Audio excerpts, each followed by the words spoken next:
बाप रे ये कौन चुली रे रोषे करिया को पड़ुची से भी भुवनेश्वर कौन पाई जानिया को चाहूँगी। आज तो आम गैस सरीगला आपण मन तो जानी एबे गैस मिलूनी आ जदि मिलूची से भी बहुत लेट रे आमे आज डिसाइड कलु चुली रे रोषे करने। चुली तो आम पाखरे नहीं से आमे इटा थोईकी एमती रोषे करबा आरंभ करदेलु। आज स्पेशल थिला कखारु डंक राई फास्ट टाइम चुली रे राई बनवा को आसीगलु जे कि एते पवन होउथिला जे रोषे करबा बहुत कष्टकर हो जाउथिला।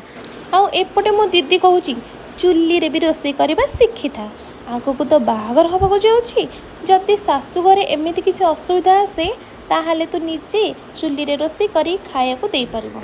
चुली रे हेइथबा आजिर राईटा बहुत ही टेस्टी लागुथिला। आपण माने कमेंट करी कहंतु तो किए किए एबे सब चुली रे रोषे करूछंती आउ कोठी कोठी गैस मिलुनी निश्चिंत कमेंट करी जणेबे। एबे वीडियो को लाइक कमेंट एंड सब्सक्राइब कर दियंतु। रहिली जय जगन्नाथ।